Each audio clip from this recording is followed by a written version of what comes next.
You're listening to Civic Media. You can tune into any of our live shows on any radio station across the state with the Civic Media app. Find us in your phone's app store and listen anytime, anywhere.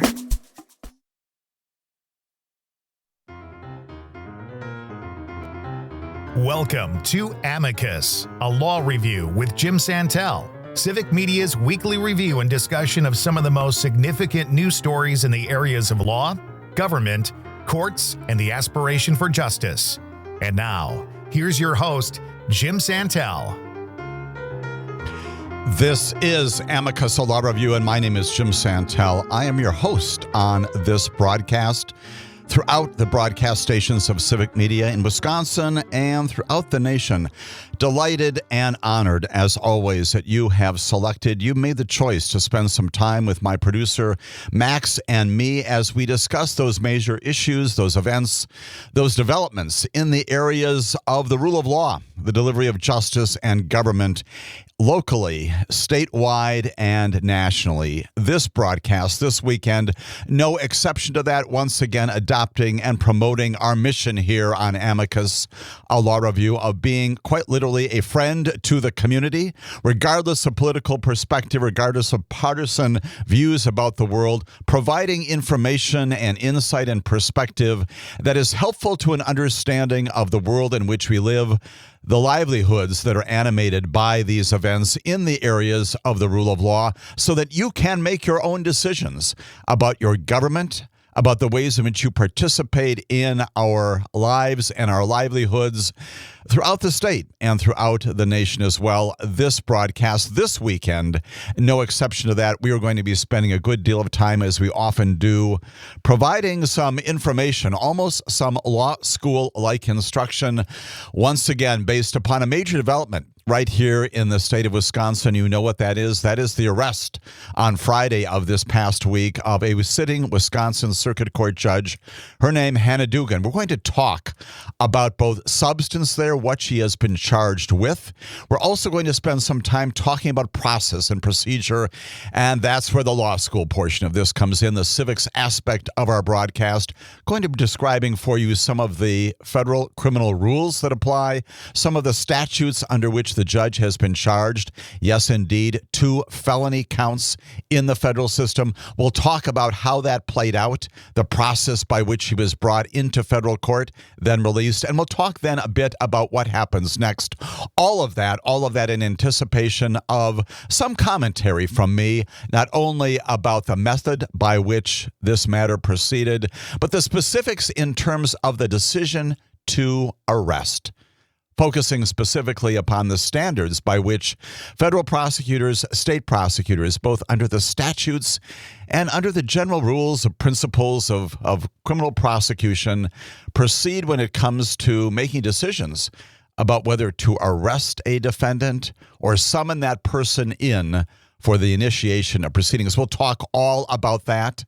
Necessarily, we're going to begin our broadcast today, however, with the other breaking story as we gather together this weekend, and that is the funeral of Pope Francis. And you might be saying to yourself, gosh, why is that a rule of law issue? Why is that a government issue? What does that have to do with the administration and the delivery of justice? And the answer is a whole lot. All of you know that this Pope was certainly the head of the Roman Catholic Church, not just there in Rome, of course, but throughout the face of the planet. But he was also the head of state, not just in Vatican City, but also a leader on the world stage. We'll talk about some of the issues that he promoted, that he articulated during his 12-year term as Pope, and that do, in fact, have an impact to this day and beyond for many years, maybe even generations, on the administration of justice across the planet. We'll talk about that and focus in particular upon the other major issue that we'll get to probably in the second hour of our broadcast, and that is this Pope's commitment to immigrants and migrants, himself being the product of a family that came to South America.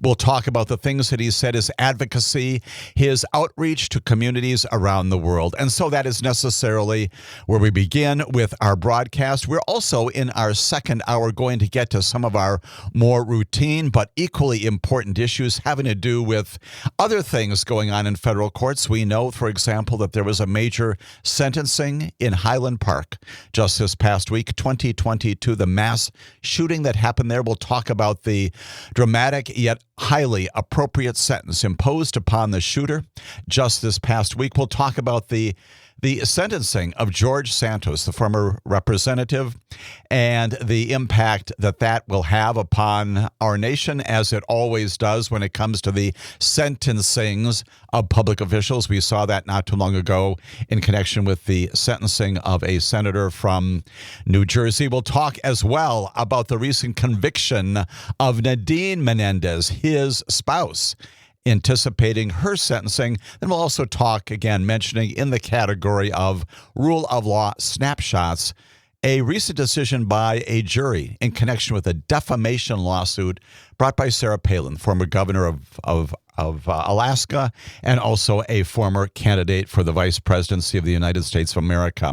Necessarily, again, time permitting, there is a lot, and it is a lot. We'll necessarily return to our recurring project, which is to identify for you under the heading injunction function, the continuing work, the continuing bastions provided by our federal district court judges in responding to the flurry of executive orders entered by our president. This week, talking about two of the many injunctive orders issued by federal judges, one of them having to do with public school funding, the other one having to do with that very famous executive order issued by the president a while back, seemingly attempting to regulate federal elections, and in particular requiring proof of citizenship, according to Donald Trump. We'll talk about what judges have done in that area, and then necessarily returning to another matter that's often in the news, necessarily focusing upon, yes, indeed, migrants, as the Pope has throughout his career talked about them. That issue remains current to this day. We'll talk about those 238 Venezuelan immigrants now in prison in El Salvador. Talk about one of them who continues to be the focus of a judge named Paula Zinnes in Maryland. You know his name well. We'll also talk about yet another deportee identified just as Christian,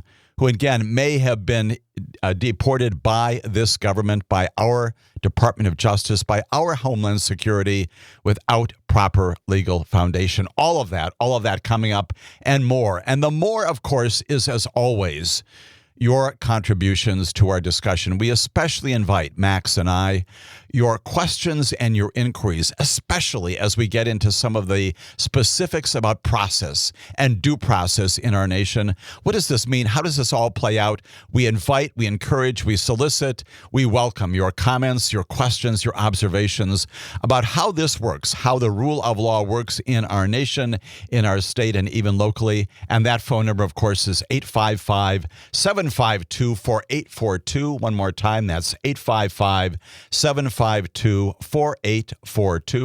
Max also reminds me that you can drop a question or an inquiry into our chat box as well. Go to Civic Media, find our broadcast, and let us know once again about your specific inquiry, your thing that is prompting you to wonder out loud how this works. We'll talk about it. Also, of course, inviting your observations, as we always do. We appreciate and value so much the contributions made every single broadcast by our listeners. And even if you choose not to be a part of our direct conversation on air, appreciate and value the listening that you do, because it does indeed animate me. It animates Max. It animates Civic Media when it comes to providing information about the world in which we live. Again, ensuring that you have the necessary information, hopefully in an apolitical, nonpartisan way, so that you can make decisions of your own, make judgments, discretionary value assessments about what's going on in the world, and that's what we're all about. And so let us begin. Let us begin with this edition of Amicus, a law review. Friend to you, friend to the people of our nation and our state. We begin, of course, by recognizing and acknowledging. Perhaps some of you got up early here in the state of Wisconsin and beyond throughout the United States and observed by television, by the broadcasts of virtually every news station and beyond, the very solemn but the majestic funeral that happened earlier today on the steps of St. Peter's Basilica there in Rome. The Roman Catholic Church, again, laying to rest Pope Francis. He is, of course, as you know, is a pope of many firsts. He is the pope who, again, is the first from the Society of Jesus, the Jesuits.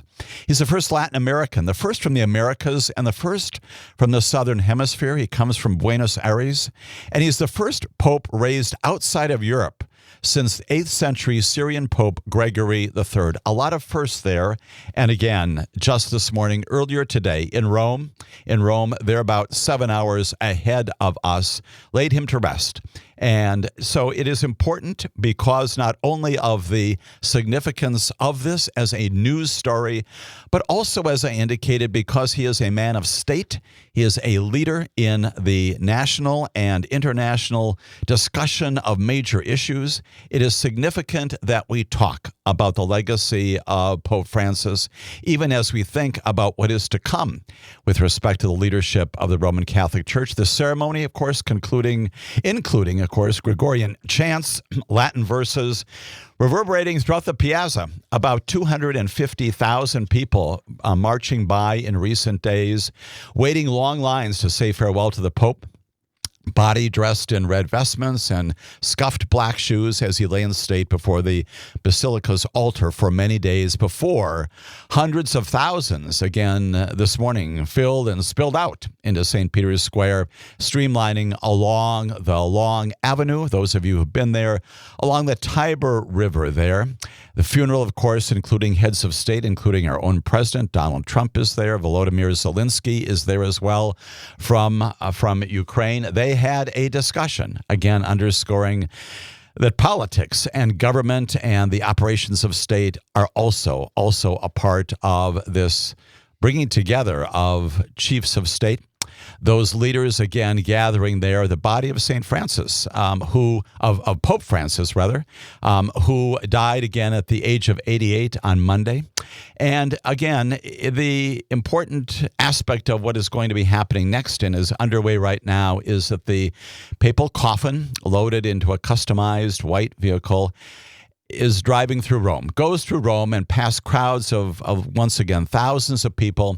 Their hands, according to the reporting and according to the viewing of this, of course, shouting great as that cavalcade moves forward, the white vehicle. Francis being buried in a private ceremony in a tomb with the one-word inscription, Franciscus. Franciscus, he is buried at the Papal Basilica of St. Mary Major in Rome. He indicated long before his death that he would go there before and after any of his trips to pray, and so appropriate that he would be laid to rest there, entombed there, on this day when we recognize Pope Francis. When we come back, we'll talk more about the things that he said and his legacy when it comes to immigration and immigrants and migrants in particular here on Amicus, a law review.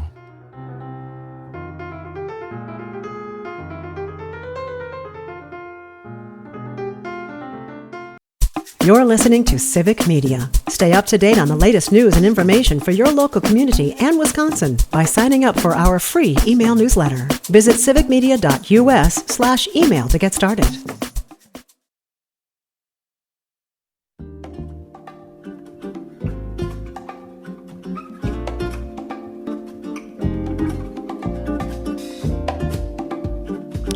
My name is Jim Santelle, and this is Amicus, a law review coming to you from Radio Park in Racine, broadcast station of Civic Media. Delighted, honored to have you with me this weekend, as every weekend, as Max and I talk with you and engage with you on the important issues of law and justice and government, spending some time appropriately in our broadcast initially this weekend talking about the funeral for Pope Francis.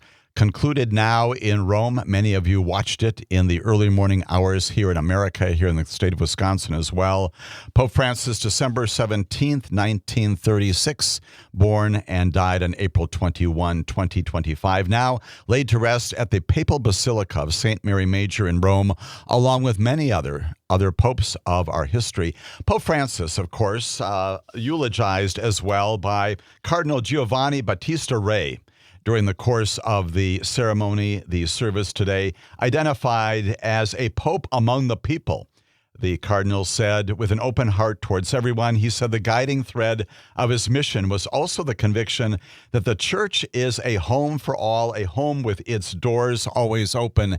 And indeed, to that eulogy and that statement about who this pope was, Pope Francis, we know, was a strong advocate for, among many, many other things, migrants and refugees, often speaking about policies related to mass deportations, advocating and for asylum seekers and for more asylum laws to ensure the integrity of the human spirit, the human condition. He is the son of Italian immigrants in Argentina.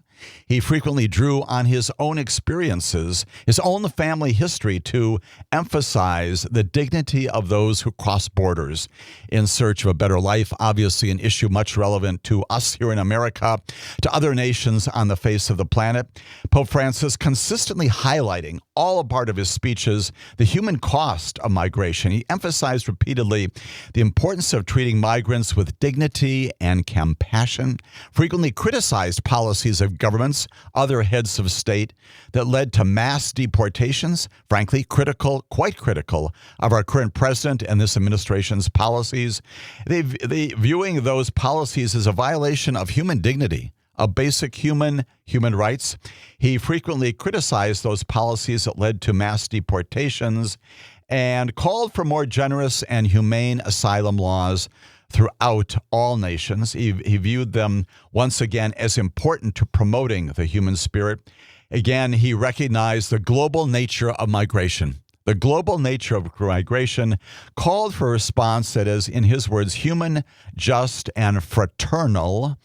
He personally visited refugee camps throughout his 12-year term as the Pope.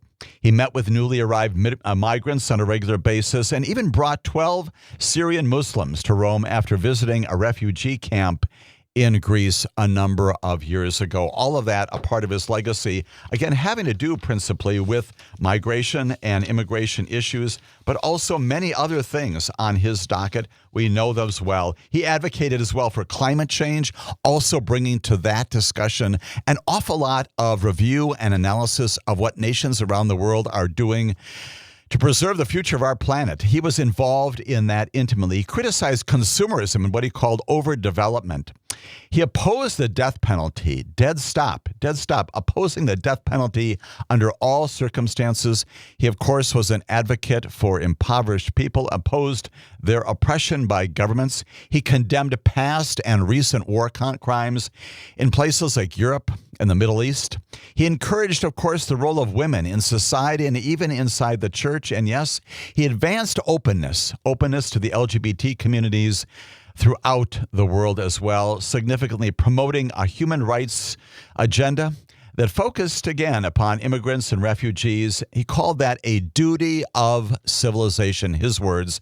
And so we think and we are thoughtful this broadcast, this weekend, this time, this week, this year, about the legacy of Franciscus, Pope Francis, as he is laid to rest in Rome this day. And we will certainly revisit the kinds of things that he talked about later in this broadcast as we revisit what our own nation is doing in connection with migrants and immigration. Plainly, one of the challenges here in our nation is the apparent incapacity of our own legislature to address uniform and across-the-board immigration reform, desperately needed, acknowledged by people of all partisan backgrounds and viewpoints, something that our legislature proposes on a routine basis and advances sometimes, but is not accomplished. We still need that omnibus kind of immigration reform. Yes, some movements made in recent years, but not the kind kind of colossal, across-the-board addressing of immigration issues of the sort that the Pope advocated for. And so we think about him, we think about the future of our nation and of immigrants and all these other issues that were a part of his history. Pope Francis, again, being laid into his tomb today, laid to rest today in Rome, as we think about other issues on our agenda, the rule of law agenda, the justice agenda, the government agenda, necessarily then turning to the other major issue that broke this past Friday, plainly percolating for a while, having to do with the decision by the Department of Justice, presumably also by the United States Attorney's Office in eastern Wisconsin, to arrest a sitting judge, Wisconsin Circuit Court Judge Hannah Dugan. We're going to talk about the circumstances of that. I'm going to tell you a little bit more about her. We're going to talk about the mechanism by which she was arrested. How did that come about? We're going to provide you in some detail with exactly what it is the government is alleging so that you can understand from the very document, the very thing, the piece of paper that was presented in court that charges her with 2 felony counts under the federal law. We'll talk about that. And then some commentary from me, former U.S. Attorney, 30 years as an assistant U.S. Attorney, 6.5 of those as the United States Attorney, both court-appointed and presidentially appointed, about the mechanisms through which decisions like this are made, focusing in particular, and yes, you're going to hear criticism and objection from me about the manner in which this particular matter, once a decision was made to prosecute, to bring her into the justice system, and that is the arrest, the physical arrest of a sitting judge brought into federal court in that custodial setting. We'll talk more about that. Let us begin, however, be providing you with some general sense of what the news is and then get into great detail about the specifics in this case. FBI agents, Federal Bureau of Investigation agents, joined by others, arrested Hannah Dugan. She is Wisconsin Circuit Court Judge from Milwaukee County. She is a trial judge sitting here in Milwaukee County, one of the many counties, of course, in the state of Wisconsin. Friday morning in the parking lot there of the Milwaukee County Courthouse, charges of obstructing immigration agents. We'll get into that in greater detail. Saying that basically she directed an undocumented immigrant who was appearing in her court on a criminal matter through a side door in her courtroom while the agents, the federal agents, waited to arrest him in an adjacent hallway and in the courthouse generally. The decision, of course, to charge and to arrest Judge Dugan, of course, heightening this focus of this administration on all sorts of issues related to deportations, because at the core of this is a defendant. His name is Eduardo Flores Ruiz. He is a citizen of Mexico, again, according to all of the reporting, who is subject to deportation. The issue, of course, is what happened in the wake of his appearance just this past week. What happened with the judge? How did the agents behave? How did the chief judge respond? How did the federal magistrate respond? How did the lawyers in this case likewise engage in this case? All of that coming up in great detail here on Amicus, a law review.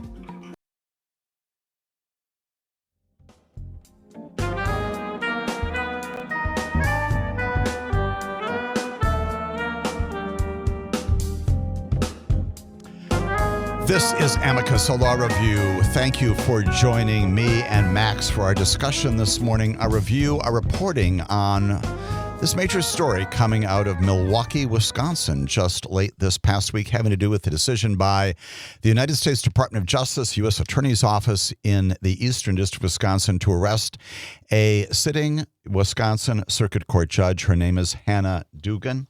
Again, the allegations are that she violated federal law. Let's talk about that. Let's talk about the process. Let's talk about the substance of what this case is all about. Let's begin with a little bit about Judge Dugan.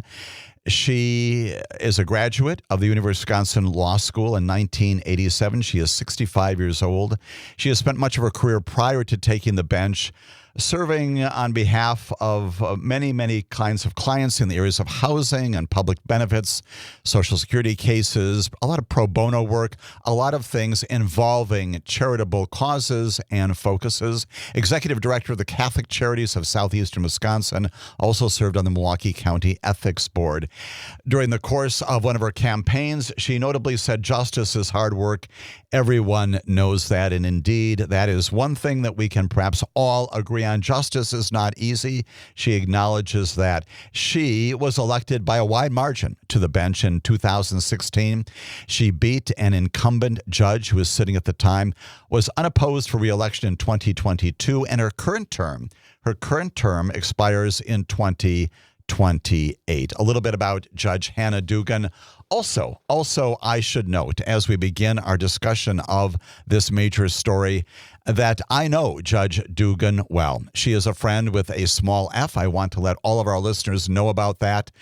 We have had a professional and even a friendship relationship for decades. She is very much a person of the community, which is also relevant to some commentary that I will offer in a few moments, in a few later segments of our broadcast. But I know her well. I have not practiced in front of her, but knew her both as a private practitioner and then see her and sometimes participate with her in various programs, initiatives, presentations, speeches in the community. She is a part of our community as well. And as late as a few weeks ago, she and I were together with many others talking about civics, talking about constitutional rights, and talking about many of the things we discuss on this broadcast. And so I know her. And I, again, want to let you know that as we talk about these particular events having to do with her arrest, her charging in the federal system by my now former office, the U.S. Attorney's Office in eastern Wisconsin, and the agency for which I worked for 30 years, that is the United States Department of Justice. So, Hannah Dugan, a defendant now in a case called the United States of America versus Hannah Dugan. She is charged with two felony counts. It is always significant. This is not a matter that federal prosecutors simply identify descriptively what a particular defendant has done, allegedly in violation of the law, but they identify particular statutes. In this case, it's 18 U.S.C. Section 1505. That is obstructing or impeding a proceeding before a department or agency of the United States. The second charge is brought under a second statute. It's 18 U.S.C. Section 1071. That's concealing an individual to prevent his discovery or arrest. Let's talk a little bit more about those two statutes in particular.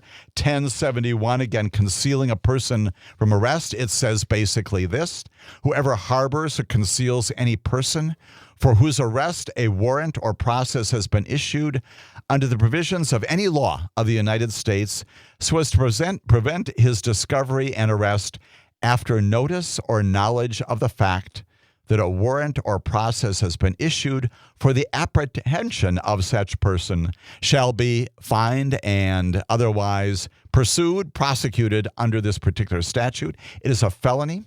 It carries with it a fine. It carries with it imprisonment for no more than 5 years or both. That's Section 1071, concealing a person from arrest. That's one of the bases, the statutory bases. Again, all of these pieces of law here passed by the legislature, our federal legislature.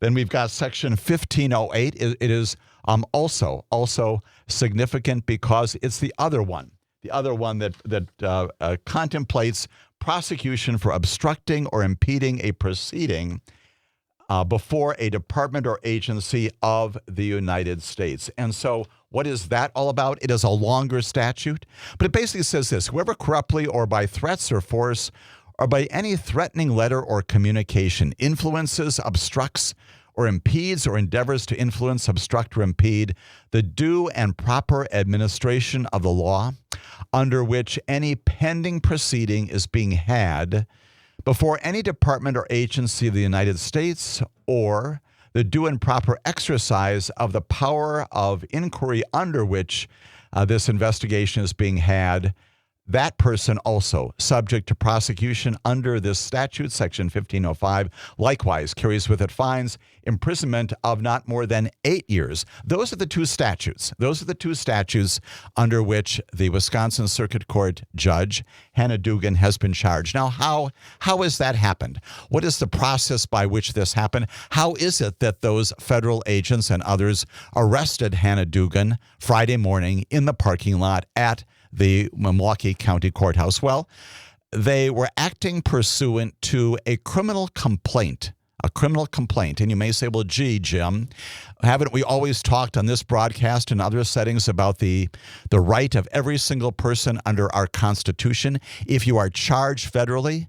Didn't James Madison, doesn't the Fifth Amendment to the Constitution guarantee that indeed someone who's charged in the federal system will be subject to due process and all of those other things only upon presentment, as the Constitution says, or indictment of a grand jury? And there are exceptions to it. And that's what Amendment 5 to the Constitution says. Presuming that any charges coming out of your federal government, doesn't apply to states, but the federal government will come out of a grand jury. 23 people, as we've talked about at such great length in the past, brought together. They are you. They may not be me, but they may be you, others in our community, brought together to decide whether or not the government has established, and here's the first standard to think about, probable cause. Not proof beyond a reasonable doubt, that's a trial standard, but probable cause to believe that a crime has been committed. And so what happens in front of a grand jury, private proceedings, not a part of the public domain, unlike a trial and juries in a petit setting, P-E-T-I-T, a trial, that's public, but the grand jury is not. The grand jury proceeds in a private setting to determine whether the evidence presented before them, yes, by the U.S. Department of Justice, yes, by federal agents, sometimes, often by citizen witnesses as well, but by assistant U.S. attorneys who are presenting evidence, the first step in moving forward on a criminal prosecution. The grand jury has this tremendous responsibility to determine whether or not a particular case should proceed, whether an indictment should issue, whether the government has established, not proven a case beyond a reasonable doubt, but established, provided enough evidence to believe that there is probable cause that an offense under the federal statutes has existed. In this case, eventually, one way or another, we'll get to that, a federal grand jury necessarily is going to have to review the evidence that has already been presented somewhat in this criminal complaint, and that will be their responsibility. The federal Constitution still ensures that if this case is to go ahead, a federal grand jury must pass on the evidence, make that initial determination, and decide yes or no should an indictment issue.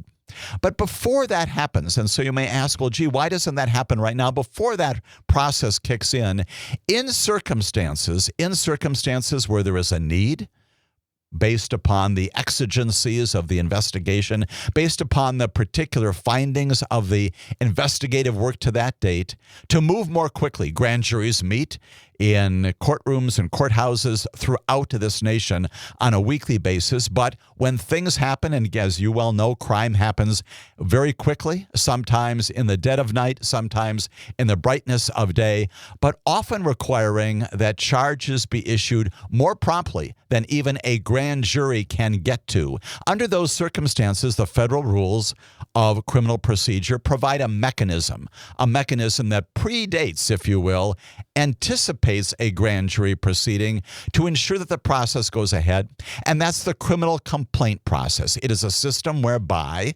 again, upon presentation to a federal magistrate, again, not the grand jury, but a federal magistrate or a federal judge, the government, in this case, the U.S. Attorney's Office, the Department of Justice, presents to that judge, that judicial officer, information, the results typically of an investigation that suggests that this person, that indicates that this person reflects that the person or the entity, you can also charge a corporation, of course, has engaged in crime. And the standard is the same. It's probable cause. And if the judge reviews that information presented typically by an agent, upon a sworn affidavit that this is the result of the investigation that I, as that agent, have conducted and pursued, if at the end of that, the judge makes the independent, non-Department of Justice determination, the independent judicial determination, that indeed there is probable cause in the four corners of this presentation, made typically in writing, can also be oral, but almost always committed to writing. If that magistrate judge, if the federal district judge determines that there is probable cause, that magistrate judge then can issue a criminal complaint. It is typically, of course, endorsed and presented and even advocated for by assistant U.S. attorneys, by the lawyers of the Department of Justice, and done once again not in violation of the Constitution, but rather pursuant to the federal rules that permit this more expedited charging in a situation where charges need to issue. Often it is the case that federal agents, state agents, may necessarily, in exigent circumstances, arrest a defendant who is engaging in criminal conduct, typically, and this is important, of a violent nature. The need then to react promptly to a bank robbery that has just happened, to some human trafficking, gang activity, guns activities, drugs activity, transactional things like that need very prompt attention.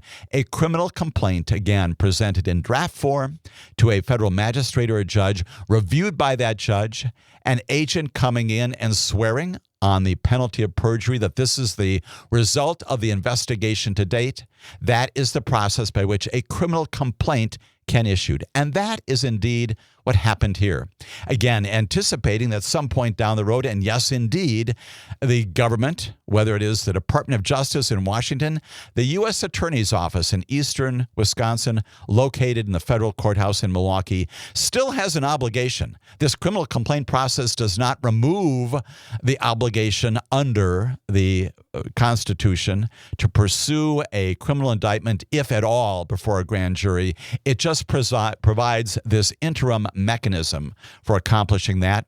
And the obligation, the timing obligation, this again important, is within 30 days of that complaint, presumably of the appearance of the defendant in court in response to the issuing of an arrest warrant, the issuance of that complaint.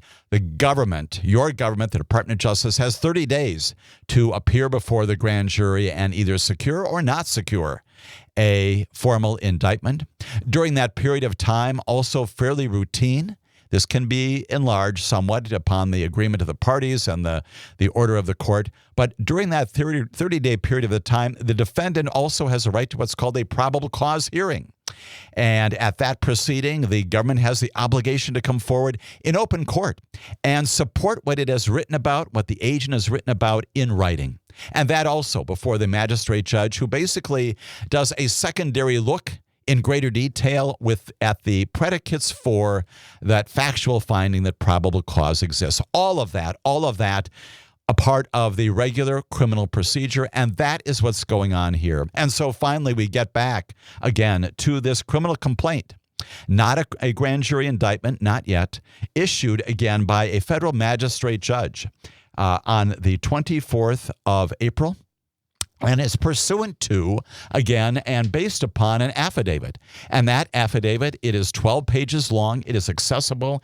It is in the public domain. I'm going to provide to you some information about exactly what it says and doesn't say. It is provided by a federal agent of the FBI who comes in and swears to its truth based upon the investigation to that point. When we come back here in Amicus, I'll tell you more about exactly what that criminal complaint says, the underlying affidavit, and then talk about the process. You're listening to Civic Media. Find the latest news, information, and archives of all your favorite shows on the Civic Media website, civicmedia.us.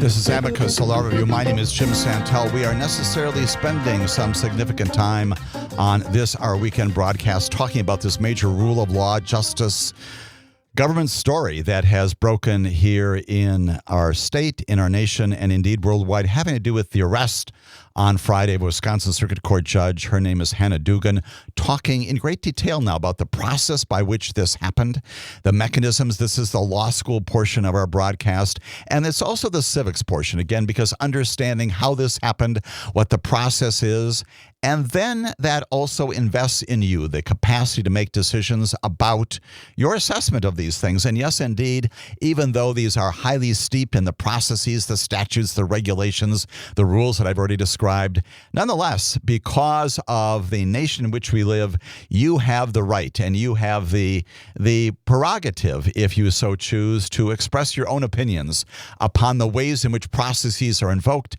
And indeed, I will offer some perspectives on that, and in particular about the decision to arrest in just a few moments. This affidavit presented again by a federal agent. Her name is, she's a special agent, named specifically in this 12-page affidavit. She swears to the magistrate judge this is true.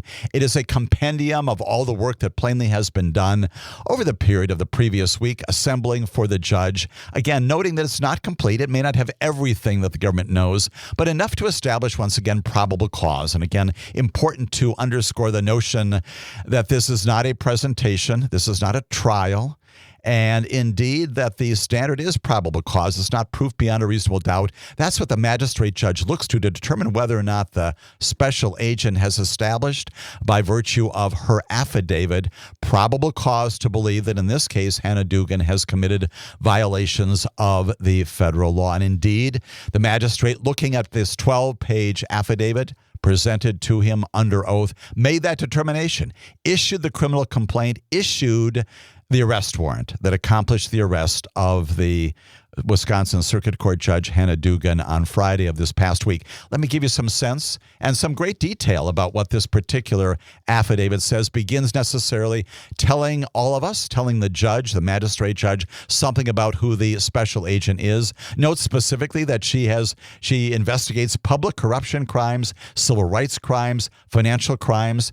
Those typically are not violent in nature, but they can be, and they certainly can compromise, obviously, the rights and prerogatives of many people out there. They're victims as a result of those crimes. She goes on to say the purpose of this affidavit is to establish probable cause under those two statutes that we've already identified here, and then goes on to explain exactly what the basis for this particular decision by the Department of Justice to charge this defendant, the Wisconsin Circuit Court Judge Hannah Dugan, and to seek in particular this criminal complaint against her. Goes on to describe the background of this, identifies, again, Edward Flores as one of the principal actors in all of this. His name is Flores Ruiz, and identifies in particular that the Department of Homeland Security, Immigrations and Customs Enforcement identified Mr. Flores Ruiz as an individual who was not lawfully in the United States,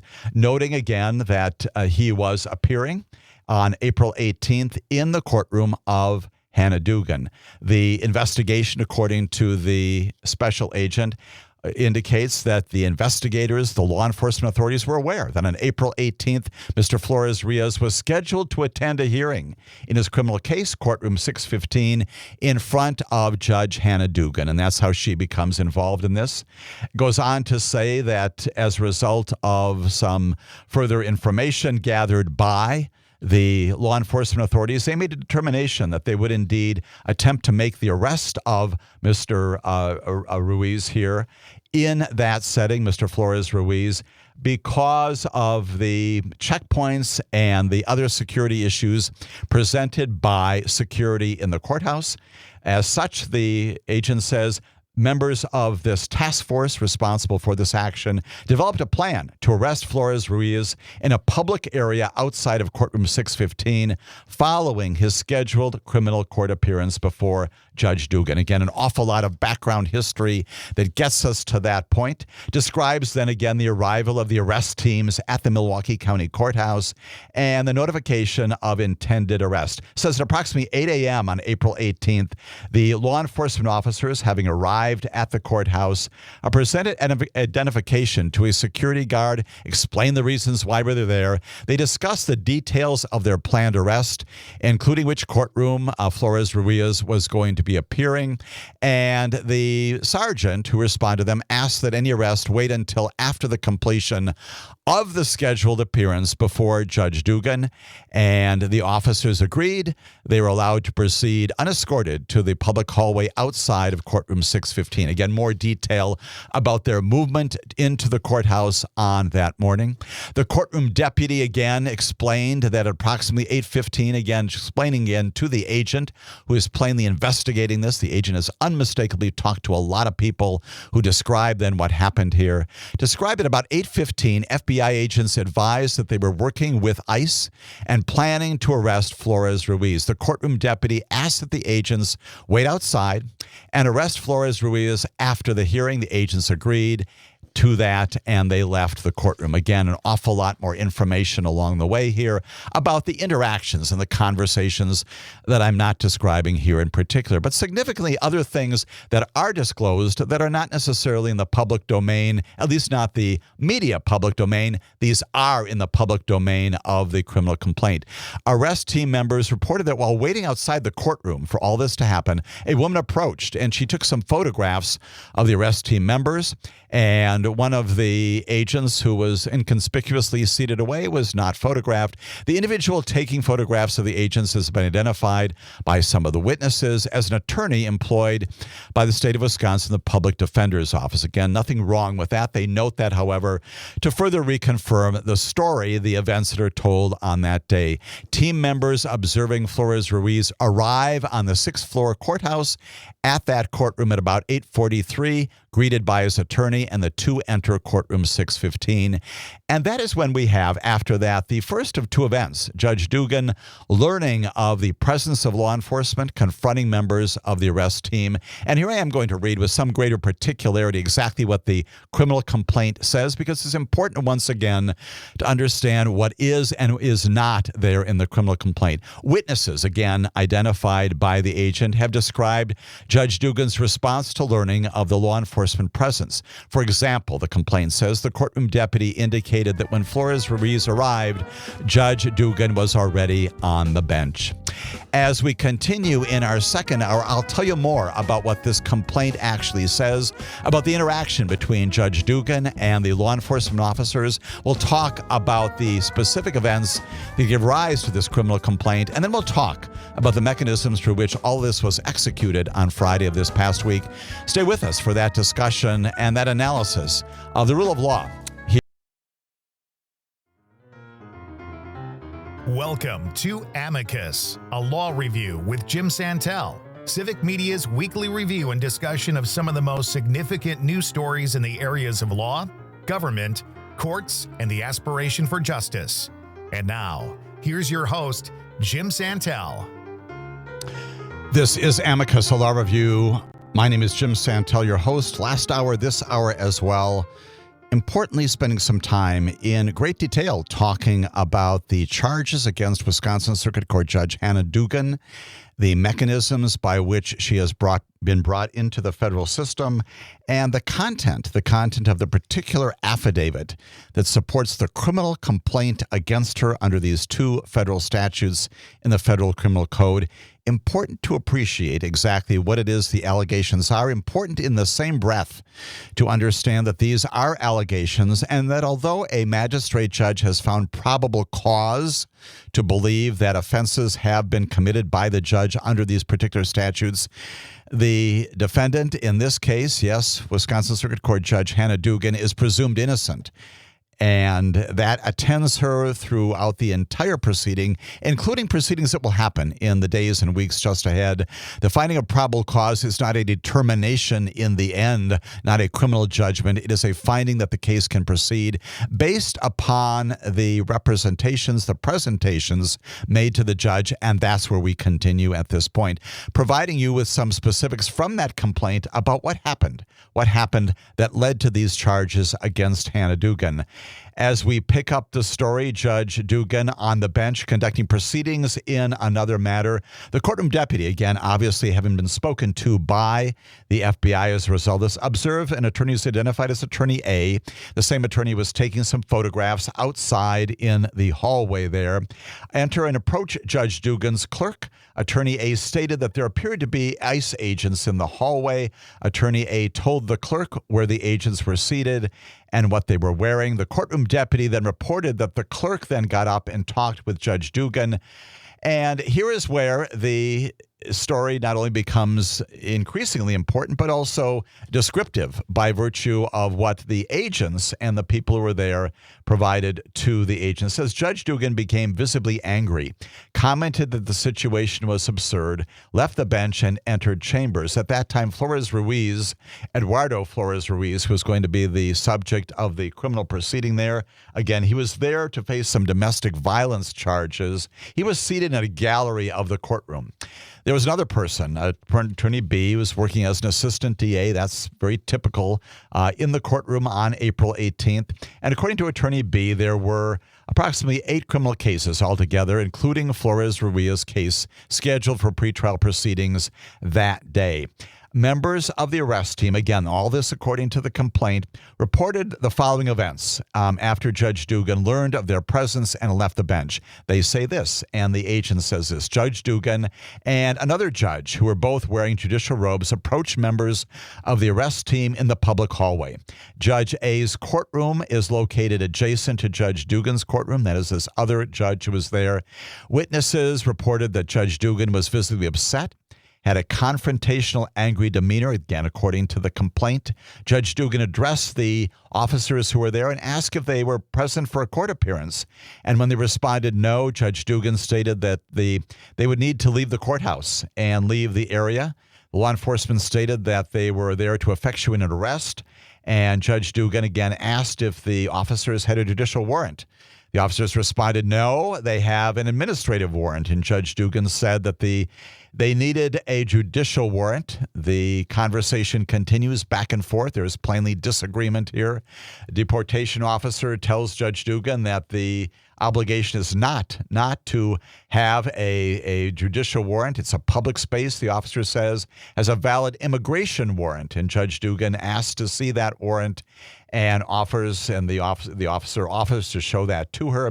Judge Dugan then demands that the officer speak with the chief judge. And that's when this takes another different course of event that day, and had a similar action with an FBI agent at the same time. And after finding out that they were present for not for a court appearance, but rather to arrest the defendant there, the judge, Hannah Dugan, directed they go to the chief judge's office. Now, his name is Carl Ashley. He's an outstanding judge. He's the chief judge of the Milwaukee County Circuit Court. And the other judge, identified as Judge A, escorted then the law enforcement to the chief judge's chambers and his office, again, on the 6th floor. Again, skipping over some of the affidavit. The affidavit goes on to say, once at the chief judge's office, the law enforcement showed Judge A the credentials, the administrative warrant, and the judge who had accompanied those officers to the chief judge's office asked the clerk to make a copy of the warrant, asked whether the chief judge was available. Clerk advised that the chief judge was not in the building, but later advised that he was in fact there and on the phone. At that point, the other judge left, and the law enforcement went inside for a more private area of the chief judge's office to speak with him on the phone. During that conversation, and this is significant because we know this has been going on, the chief judge, again, according to the affidavit, stated that he was working. He was working on a policy that was going to address specifically these kinds of things. Indeed, we know this from the general media, a policy which would provide information and protocols and practices for accomplishing arrests inside the courtroom in a way that would be efficient but also safe and secure. He said it's a policy that would dictate locations within the courthouse where federal law enforcement, including ICE, could safely conduct enforcement actions. According to the affidavit, the chief judge emphasized that those actions should not take place in a courtroom or other private locations within the building. And the law enforcement officer asked about whether the enforcement actions could take place in the hallway. And the chief judge indicated that hallways are indeed public areas, authorized to do it there. The chief judge expressed interest in talking more to management about this policy, and indeed that is what Judge Ashley has consistently been about in his role as the chief judge, putting together this policy that addresses exactly what was going on when he was presented there with this conversation by the law enforcement officers. And then finally, we get to the focus of the charges against Judge Dugan. Multiple witnesses, according to the complaint, described their observations after Judge Dugan returned to her courtroom after directing members of this arrest team to spend some time with the chief judge. For example, according to the affidavit, the courtroom deputy recalled that upon the courtroom deputy's return to the courtroom, defense counsel for Mr. Flores Ruiz, again, he is the defendant who is there to have discussion about the domestic violence charges against him, was talking to the clerk, and Flores Ruiz was seated in the jury box rather than in the gallery. The courtroom deputy believed that counsel and the clerk were having an off-the-record conversation to pick the next court date. And defense counsel and Flores Ruiz then walked toward each other and toward the public courtroom exit. The courtroom deputy then saw Judge Dugan get up, and she heard Judge Dugan say something like, "Wait, come with me." And again, according to the affidavit, despite having been advised of the administrative warrant for the arrest of Flores Ruiz, Judge Dugan then escorted Flores Ruiz and his counsel out of the courtroom through the jury door, which leads to a non-public area of the courthouse. And those events were, again, according to the affidavit, were also unusual for two reasons. It identifies first, the courtroom deputy had previously heard Judge Dugan direct people not to sit in the jury box because it was exclusively for the jury's use. And second, according to the courtroom deputy, only deputies and juries and court staff and in custody defendants being escorted by deputies used the back jury door. Defense attorneys, defendants who were not in custody never used the jury door. Again, as a part of the conduct here described in the complaint, the attorney similarly explained after returning to the courtroom that Judge Dugan forcefully motioned to Flores Ruiz's attorney, and made a male that she did not know. Apparently, Attorney B had never met Flores before, to approach the bench. And Flores' attorney, again, according to the complaint, appeared to be confused by the judge's gesture, but complied nonetheless. Judge Dugan commanded Flores Ruiz's attorney, and the male, again, with the attorney, of course, to leave through a back door of the courtroom. Attorney B then saw Judge Dugan escort Flores Ruiz's attorney and the male through the non-public door near the courtroom's jury box. Obviously, that male, not previously known by the other attorney, B, is Flores Ruiz. Judge Dugan came back to the courtroom, conducted hearings that morning on her docket, and later that morning, Attorney B realized that Flores Ruiz's case had never been called and asked the court about it. Attorney B learned that Flores Ruiz's case had been adjourned, and that happened without the attorney's knowledge or participation. All of this, according to the affidavit, in great detail. Now, in the remaining pages and paragraphs of the affidavit, it is lengthy. It is 12 pages long. The agents go on, and the FBI agent in particular describes that Ruiz eventually makes his way out of the courthouse. He is arrested after a foot chase outside the courthouse itself. He is brought into custody, and all of that, again, described in this 12-page affidavit, concluding with, based upon all of this information, I, meaning the special agent, I provided probable cause. I have probable cause to believe that Judge Dugan violated these two statutes, Section 1505 and Section 1071 of Title 18 that we discussed in the first portion of the broadcast today. That's the criminal complaint. That's the substance of what the government alleges. Again, these are allegations.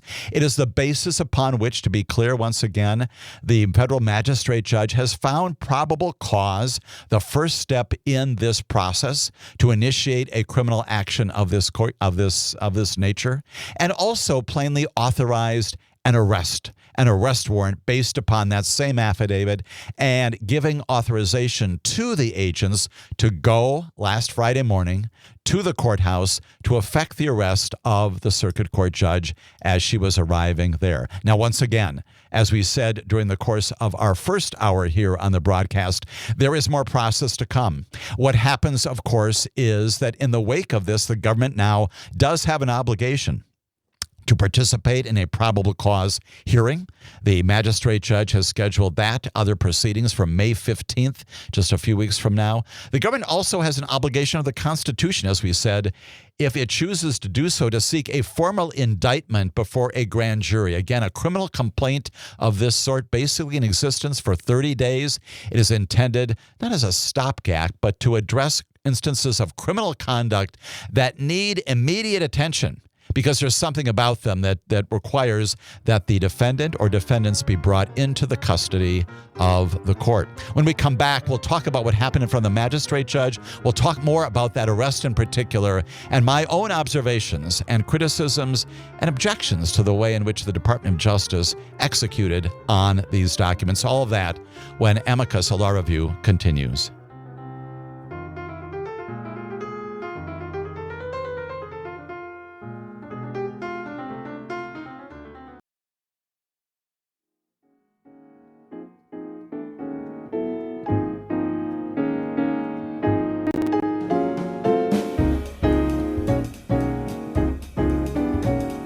This is Amicus, a law review, necessarily spending a great deal of time in our weekend broadcast talking about this major rule of law justice issue, this development, this event having to do with the arrest, getting national, indeed worldwide attention. The arrest of Hannah Dugan, a Wisconsin Circuit Court judge, last Friday upon this criminal complaint, these initial charges by the Justice Department, by the U.S. Attorney's Office, by prosecutors, federal criminal prosecutors who believe, based upon the affidavit and the information provided, that Hannah Dugan has violated the federal criminal law, and this is how the process begins. Well, how does that process continue? Well, we know that after the magistrate judge, again, found probable cause, issued this criminal complaint, also issuing an arrest warrant.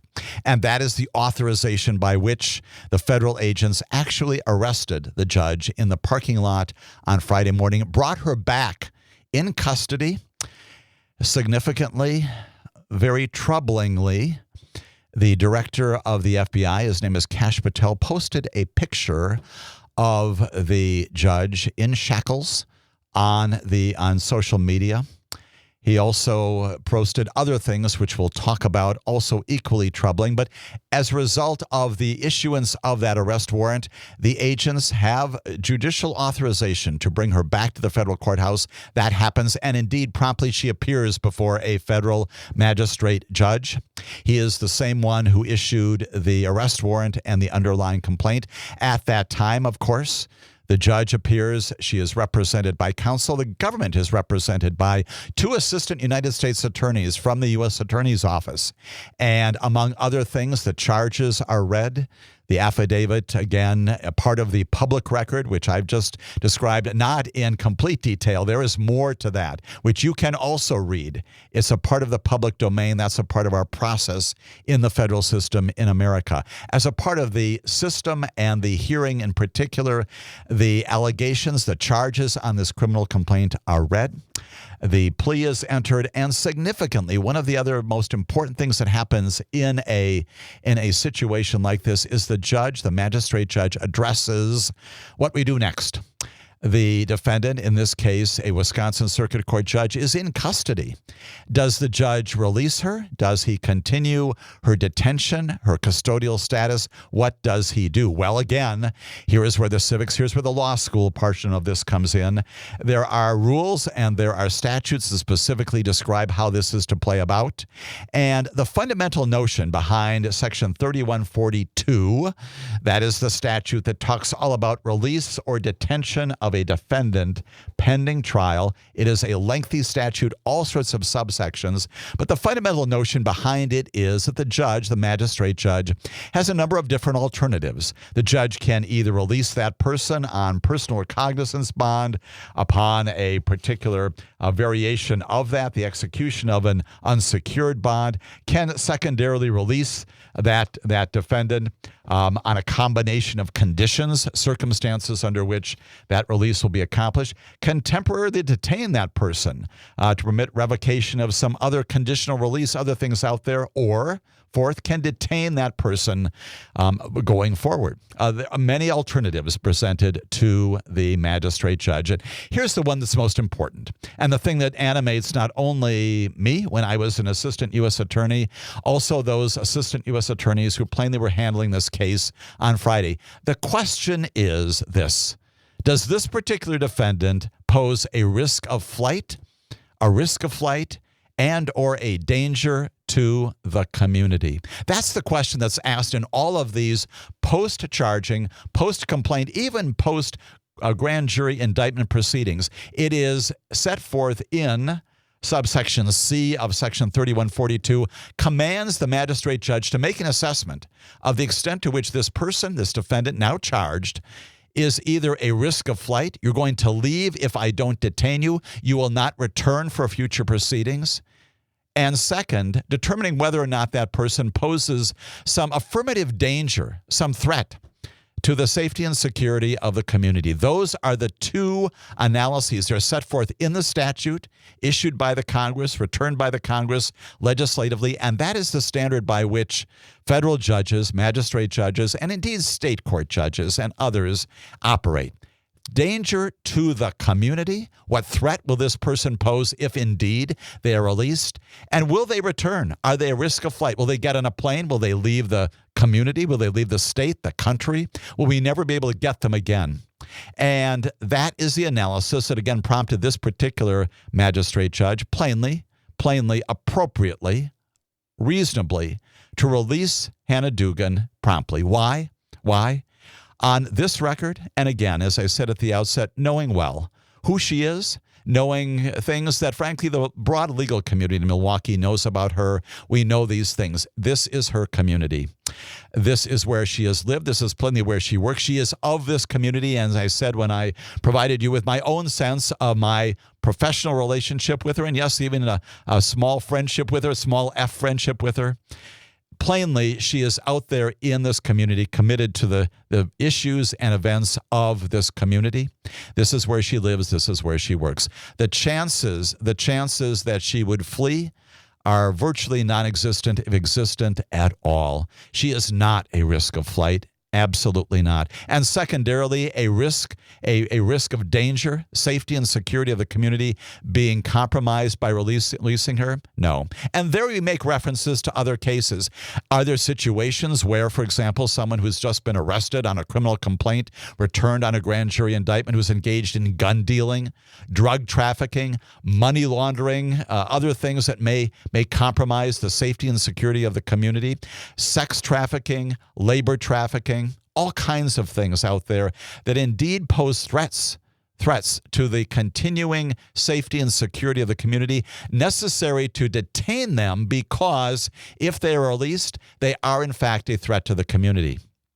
Not Hannah Dugan. Plainly not a threat to the community, plainly not a risk of flight. And we note as well other circumstances in our recent events and memories of history of judicial proceedings in our nation. When Donald Trump in recent years was indicted 4 different times, he had appearances in front of the various federal and state court judges who were presiding over those cases. In every one of those, although one could make an argument, as indeed the government did, the federal government did, that there were concerns about the extent to which Donald Trump, at that time, of course, private citizen, would return, questions raised about whether or not he should surrender his passport. But the reality was that in the end, Donald Trump was released. Why? Because he was not perceived as a danger to the community and a risk of flight. Likewise, when others, including, for example, Eric Adams, the mayor of the city of New York, likewise charged by a federal grand jury with corruption. That case ultimately dismissed, as we know, without a huge amount of controversy, and ended up with the resignation of a U.S. attorney in Southern District of New York. When he was indicted, likewise, he appears in front of the federal magistrate judge and applying Section 3142 and these basic standards, no risk of flight and no danger to the community going forward. That is not only significant with respect to this decision of the magistrate judge as Hannah Dugan is appearing in front of him last Friday, but also, and this is where the objection and the concern comes, the decision to arrest her in the first place. When Amicus Law Review comes back, I'll tell you more about that. And then we'll also be taking any comments, questions that you've got, again, here on Amicus, a Law Review.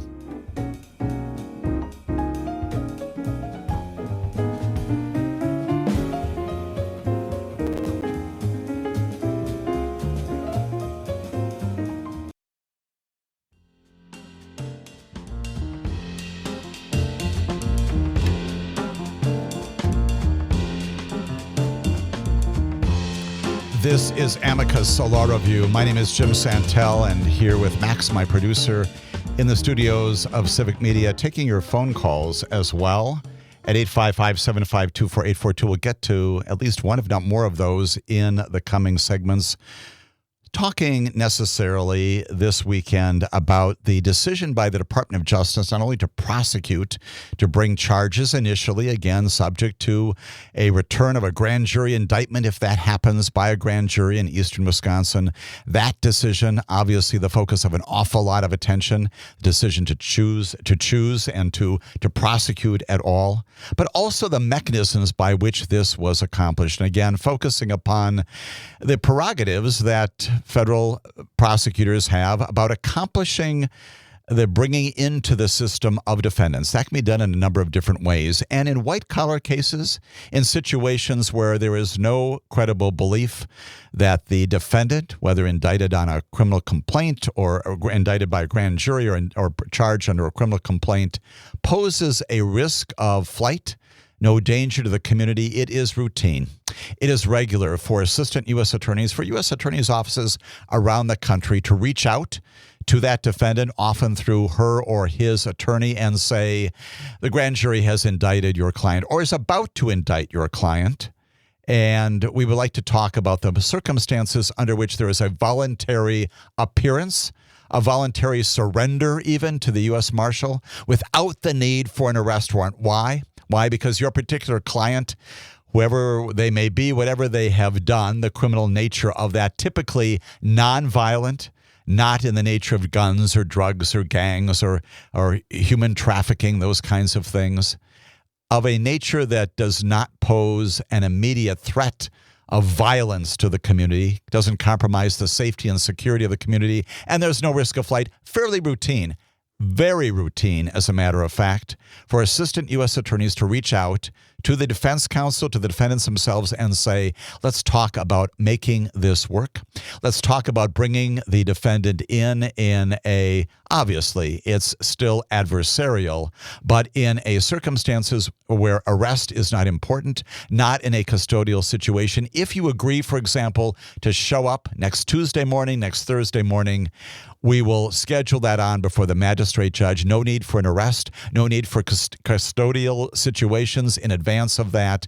And presumably, we will also agree that you can leave afterwards pursuant to the invocation of, again, Section 3142, contemplating that a particular defendant does not pose a risk of flight, does not pose a continuing, if ever, threat to the safety and security of the community. Many situations where indeed that does not happen. We think again about recent history in American jurisprudence. Luigi Mangione, who just on Friday pled not guilty in the federal court in the Southern District of New York to the offense conduct charged by a grand jury against him.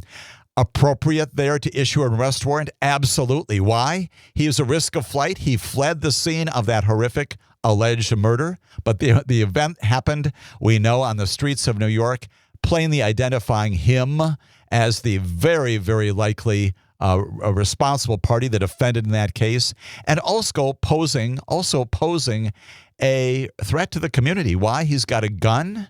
He did this incredibly violent thing. And under those circumstances, where you've got a risk of flight, you've got a risk to the safety and security of the community, do you issue an arrest warrant and do you execute it by bringing that person in shackles and in a custodial situation, detaining them? The answer is absolutely yes, you do that because of the nature of the violent crime and because of the threat of continued violence. The threat also that if that person is not brought in an arrest warrant, they will continue to flee. The Mangione situation is just the opposite, and it underscores my great concern, my great objection to the way in which this particular matter involving this judge was pursued. If indeed, and it has been made by the folks internal to the U.S. Attorney's Office and presumably by the Department of Justice as well, the strong sense is that Pam Bondi and the director of the FBI, Kash Patel, having a major role to play in this. Pam Bondi also troublingly indicating that this prosecution is a part of the president's plan, his policies, his practices with respect to immigration. Those kinds of things should not be mixed up. She is saying that. Plainly, the director of the FBI posting almost immediately information that may or may not have misdescribed exactly what's going on here, but indicating that this is more than just a local prosecution, a decision presumably having been made to prosecute Judge Dugan at the highest levels of government as a part of the president's immigration policies to crack down on immigrants and to address immigration issues according to the way that he sees them being addressed. We know he's talked about this in other settings. And even inside that decision, even if the decision is made in the end with probable cause to believe that there has been a crime committed here, once you make that decision, then the question necessarily has to come, how do we accomplish this? And the decision was apparently made that Hannah Dugan somehow immediately poses a risk of flight, a threat to the community. There's nothing in this record, nothing even about the affidavit itself that describes her alleged criminal conduct would suggest that. And yet the decision was made to arrest her and bring her into the federal custody, doing the one thing that is, as I've often repeated in other settings, the single most significant thing that a government can do, which is deprive you of your liberty, detain you, even if it's only for an hour or two, even for minutes. In custody is the single most significant thing a government can do to you. Of course, inside that, imposition of the death penalty, the larger issue that a government can impose, that's not here. That's not implicated by this at all. But it also indicates and also reflects upon the important discussion that needed to be had prior to the decision to issue and seek an arrest warrant for her to bring her in under those circumstances. The apparent decision confirmed by the director of the FBI when he posts a picture of the judge in shackles being brought into the federal courthouse. And one has to wonder aloud about deterrence, right? Deterrence, as we've talked an awful lot on this broadcast, is the kind of thing that you do by virtue of the prosecution itself. If the decision is made to indict Hannah Dugan by a grand jury, that is the decision of a grand jury.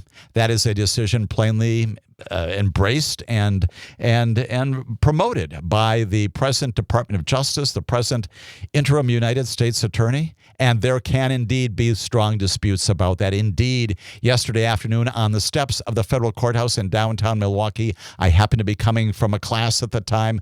Great numbers of people there congregating to oppose the very decision that was reached internal to the Department of Justice to seek this prosecution in the first place. I would like to add to that the concern about the mechanism by which Judge Dugan was brought into the system, this arrest in particular. We know as well that there's an awful lot of public response to this. We know that Mayor Cavalier Johnson said it sends a chilling effect to other people who participate in our judicial process. When folks do not participate in the judicial process, that makes our community less safe. David Crowley, the Milwaukee County Executive, said in a statement that Judge Dugan is entitled to her constitutional right to due process, and then goes on to say this. He says, however, it is clear that the FBI is politicizing this situation to make an example of her and others across the country, an example that you can now see visually by virtue of what the director of the FBI did, who opposed their attack on the judicial system and our nation's immigration laws. And again, that protest outside the federal courthouse Friday afternoon, people gathering there carrying signs reading, "Hands off our judges." We know as well that even the governor of the state of Wisconsin, Tony Evers, said, unfortunately, we have seen in recent months the president and the Trump administration repeatedly use dangerous rhetoric to attack and attempt to undermine our judiciary at every level, including flat out disobeying the highest court in the land and threatening to impeach and remove judges who do not rule in their favor.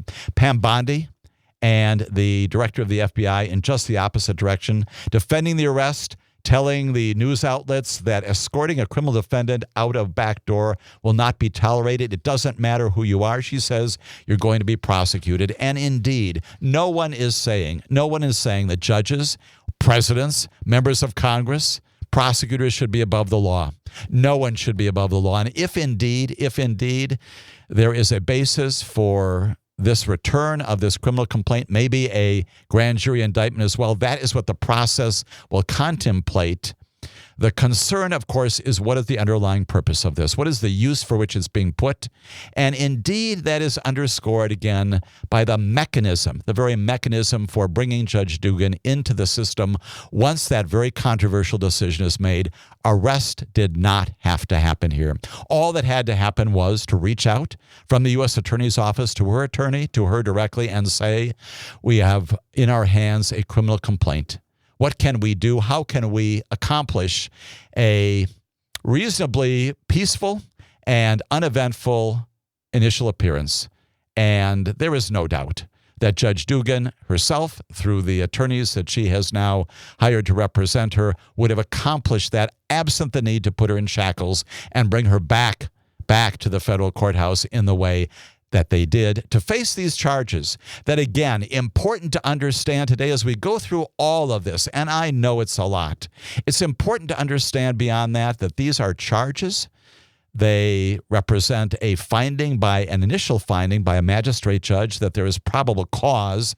But that's what you get when you even present a case to a grand jury. An indictment is not a final judgment. It is allegations that there is probable cause to believe that conduct of a criminal nature has happened. And that's where we are right now. Judge Dugan has said in very measured statements that she will fight these charges, that she believes strongly, as is her right, as is the right of every single criminal defendant in America, to maintain, as she does, her innocence. That's a part of our process as well. And that's the reason why this matter is significant in a rule of law analysis as we think about what our government does and does not do, and ultimately, the real purposes behind this. We've talked at great length about the concern that I have had about the erasing of the connection between the Department of Justice, Main Justice, U.S. Attorney's offices, and the White House. That has been completely erased. We know even in the past weeks,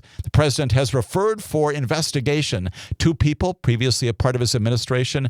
Just this past week, Act Blue, an entity that provides mechanisms for financial support of Democratic candidates and causes, referring routinely now individuals and entities for investigation and presumably criminal prosecution as well. Here we have the Attorney General of the United States of America, who should be apart from that, arm's length, as has virtually every other Attorney General, now embracing this particular arrest as a codification of the president's policies with respect to immigration. And the picture of the judge presented by the FBI director, the other things that he has said online, variously online, removed, and then replaced there, all of those suggesting that this is not truly about the pursuit of justice. This is not an investigation of genuine criminal activity that is prompted by the interest of the rule of law to ensure that we are all in compliance with it, but rather a product of a political avenue, a political purpose, which is to support the president in his political views. That, if indeed that is the purpose and the process behind this particular arrest and this prosecution, should be the focus of condemnation, not just by me, and objection not just by me, but by everyone who is concerned about the future of America and the future of justice in our land. Again, important to understand all of this, important to appreciate what the criminal complaint says, what it doesn't say, and know as well that there will be more. May 15th is the next hearing date. The judge has an opportunity plainly to be present for that. She will be, as will her attorneys. And at that time, there'll be a hearing about whether or not probable cause can be found. And at some point, if this matter goes ahead, a grand jury, the 23 people convening in private in the federal courthouse, they also have to pass on whether or not this case should be charged to the point of a grand jury indictment. All of that's still coming up. And in the meantime, again, the appropriate in the public domain discussion about the role of the Department of Justice, the role of U.S. attorneys, the role, yes, that they have necessarily to enforce the law, to invoke the statutes that are passed by the Congress to ensure that we are safe and secure, and also in the midst of all of that,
this is Amicus Law Review. My name is Jim Santelle, and we have spent the entire broadcast appropriately talking all about this very local, very important issue that raises issues about how our Justice Department works, decision-making process internal to U.S. attorneys' offices, and at presumably the highest levels of our Department of Justice.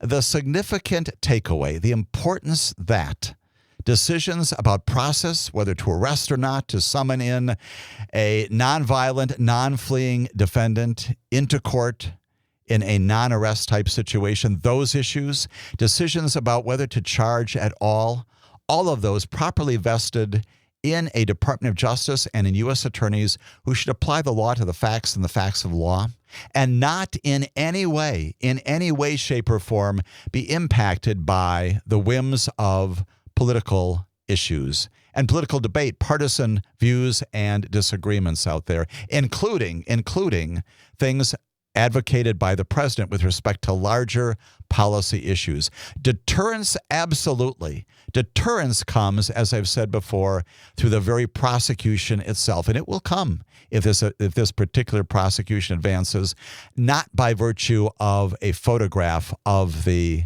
defendant, the judge, in custody, but by virtue of what the government says in its pleadings in court to establish, if it does, that indeed there's been a violation here, and sending the message not only to this defendant, but to future defendants about deterrence. That can still happen here, and that is a legitimate purpose of the Department of Justice. It is not to be an arm, to be an avenue for the president or even the attorney general to advocate for partisan policies that are the subject of what? Legislative debate and executive debate. And yes, indeed, sometimes review by appellate courts. We appreciate so much, as always, those of you who have been a part of our conversation, including those of you calling in. Let's get to some of those callers. Let's begin with you, Cornell. You've been on the line for a while. Thank you for your engagement in our broadcast. Thank you, Jim. Great show. I just want to say I think it was a terrible statement. Bondi said that the judge was deranged, which means mentally ill, and I think that's a horrible statement due to a outstanding judge, and I hope she files a lawsuit of defamation. That it's really terrible, and Bondi should really resign because she's violated the due process over 200 times, and I'll listen to your comment. All right. Cornell, this concern about the name calling, right? Again, should be nowhere in our system. I think you're making reference to the Attorney General and certainly the President of the United States of America who have attacked other federal judges out there for their conduct in, again, providing judicial service to America. And the name calling of people like Judge Zinnes in Maryland, Judge Boasberg in the District of Columbia, who are presiding over these immigration cases. Again, the intrusion of partisan politics and policy about which we can all disagree into the judicial process. That's the problem. Cornell, the point could not be more importantly made, and thank you for making it again on our broadcast today. Joe from Madison calling in. Joe, appreciate your participation as well. Thanks, Jim. Terrific show. Couple 2 points and then one question for you. First off, and from now on, this is how I'm going to lead every discussion about immigration. We could have had a conservative bipartisan agreement on immigration, but Yes. Trump didn't want it because he wanted to run on immigration. So Absolutely. Therefore, all of this hoo-ha, all of the money that's being spent on this stuff that we're all so concerned about money is a result of that guy's decision. Okay? Joe, there was an absolute agreement among the Republicans and Democrats during the campaign to get this done. And it was a done deal. Again, the vote hadn't taken place, but as you just note so accurately, it was ready to go. And the president said, no, this is not helpful in my campaign. And the Republicans backed out. Stunning. Even though it was a conservative approach toward the issue of immigration, and those are hard to get, and he got it, and they threw it away. Secondly, I'm wondering, Attorney Matt Flynn had said in a previous conversation on another show that in terms of how the Judge Dugan acted, once it's in her courtroom, she's the one who decides who and how things can go in her courtroom. So if she wants to let somebody in a side door, if she wants to drop a rope out of a window to get them out, that it's her courtroom. It's not the court. The courthouse is not her place, but the courtroom is very much her place, and she can make the decisions about that. I'd like your response to that. And the second thing I'd like to ask you about is that Governor Evers apparently sent out a memo to state employees. It's about 4 or 5 days ago. I didn't get the exact number. There's Scott Bauer has written about this, so you can look it up if you want to, folks. But it basically offered information to state employees stating what they had to do if ICE agents came into the workplace in terms of what they didn't have to deliver computer files or data or anything. And it also talked about judicial areas and said, unless there is a judicial warrant, and it said specifically in Evers' memo, it's a judicial warrant. You do not have to pay. Don't give it any mind. What you need is a judicial warrant.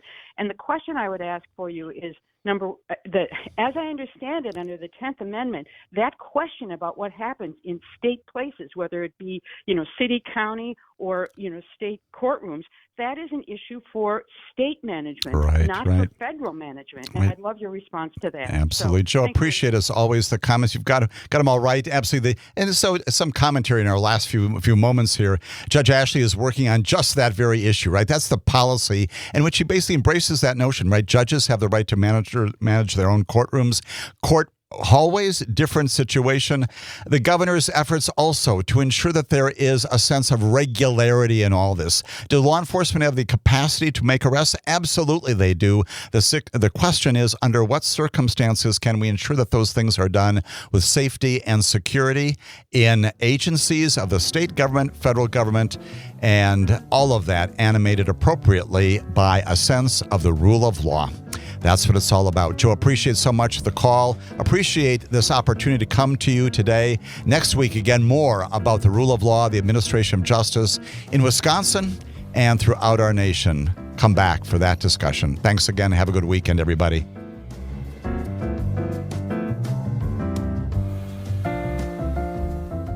The national news cycle never stops, but it can be hard to find news about your local community. Civic Media is dedicated to providing quality local and state news coverage across Wisconsin. With the Civic Media app, you can get notifications about local stories that matter to you and your community. Find the free Civic Media app in your phone's app store and choose notifications from the menu to tell us what kind of news you want to hear about.